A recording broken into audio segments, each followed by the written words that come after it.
Assalamualaikum warahmatullahi wabarakatuh. Apa kabar saudaraku? Semoga selalu dalam lindungan Allah Subhanahu wa Ta'ala. Kali ini kita akan membahas jin itu beragama apa.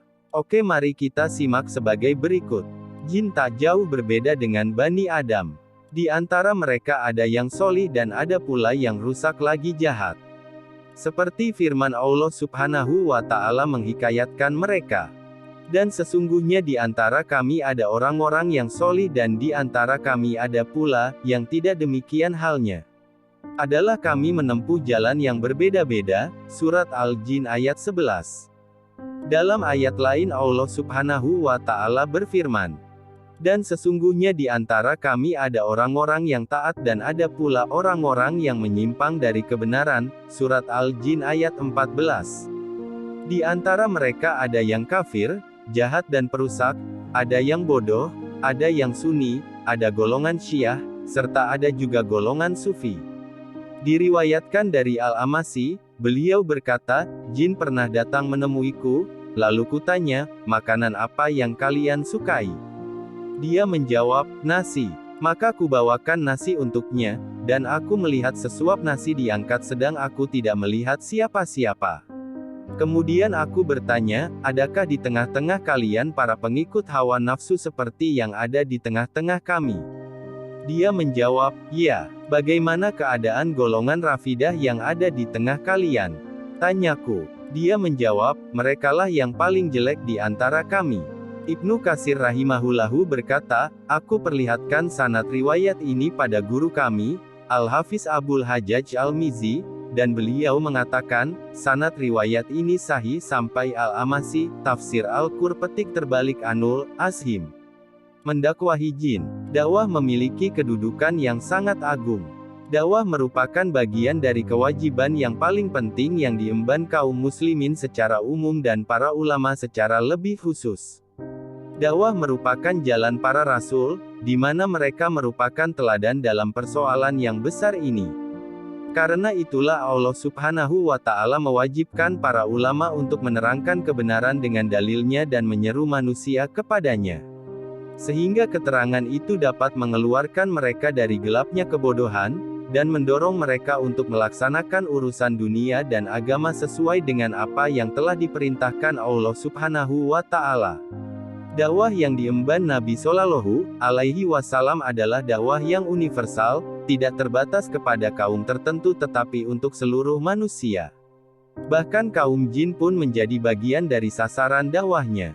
Al-Qur petik terbalik An telah mengabarkan kepada kita bahwa sekelompok kaum jin mendengarkan Al-Qur petik terbalik An, sebagaimana tertera dalam surat Al-Ahqaf ayat 29-32. Kemudian Allah menyuruh Nabi kita Shallallahu Alaihi Wasallam agar memberitahukan yang demikian itu. Allah Subhanahu wa Ta'ala berfirman, katakanlah, hai Muhammad, telah diwahyukan kepadaku bahwasanya, sekumpulan jin telah mendengarkan Al-Qur petik terbalik An, lalu mereka berkata, sesungguhnya kami telah mendengarkan Al-Qur petik terbalik An yang menakjubkan, dan seterusnya. Lihat Al-Qur petik terbalik An surat Al-Jin ayat 1.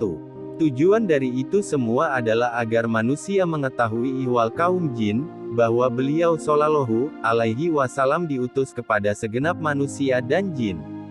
Di dalamnya terdapat petunjuk bagi manusia dan jin serta apa yang wajib bagi mereka yakni beriman kepada Allah Subhanahu wa Ta'ala, Rasul-Nya, dan hari akhir.